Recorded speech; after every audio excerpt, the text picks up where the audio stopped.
I'll ask you about that. Okay, we're back. 1-8, we've kind of covered this. We have. So, it basically talks about confidential, to continue to show properties afterwards. And again, communication. So let's go to 1-9. Now, what I'm noticing here, we've got a list on this one.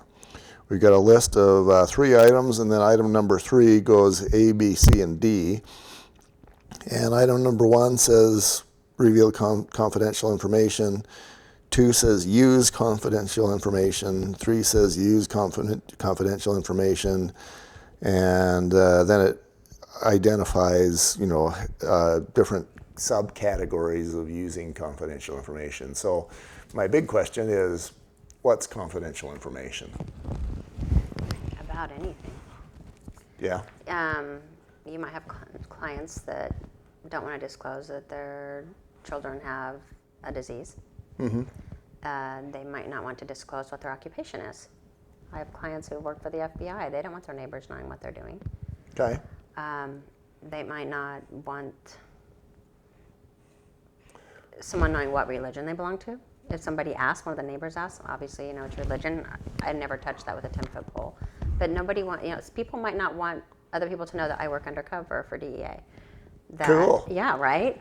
That I work for the FBI. They might not want people to know that, I'm in charge of HR for a big tech company. People like to have their privacy, and it's not your job to share that information. So I think that's one type of confidentiality. Okay. Whether grandma died in the house or not? You don't have to disclose that. Yeah. Whether there was meth at one time, but it's now been cleaned. Yeah, that's the road I was going down to, is whether it had been a meth house.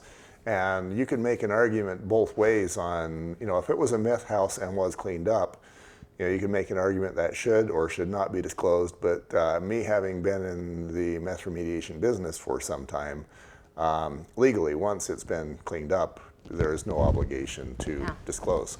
Yeah, once it's been given a clean number, unless you know that there's been meth since that time, you're not obligated to disclose. What this really speaks to me was huge during the short sale years.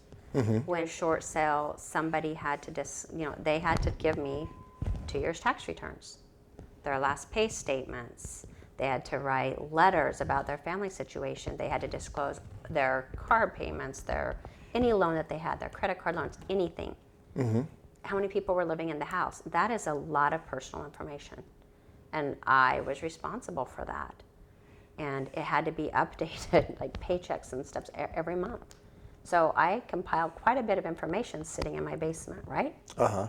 So if someone broke into your home, or somebody who was dishonest got in there and got a hold of everyone's confidential information. They've got social security numbers, they've got income, they've got addresses, they've got everything they need to commit fraud.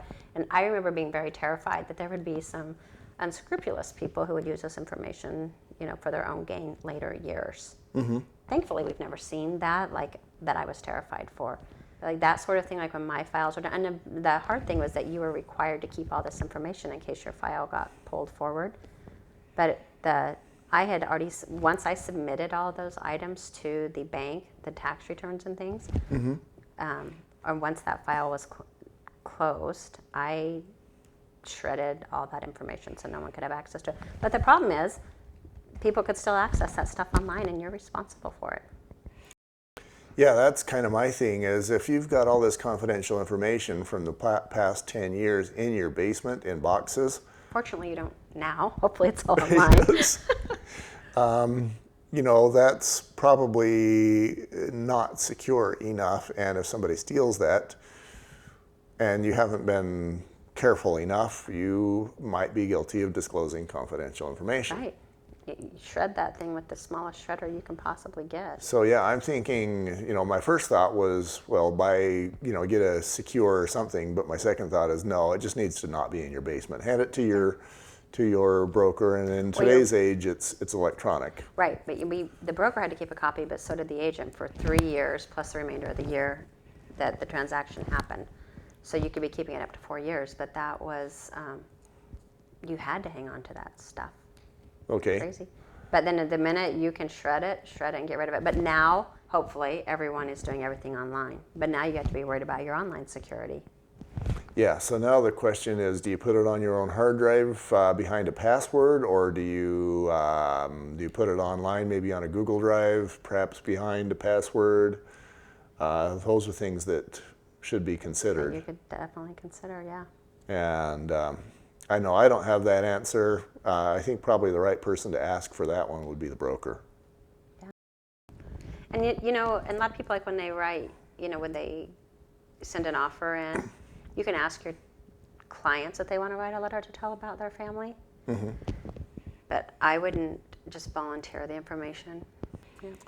Thank you very much. We'll be back with 1-10.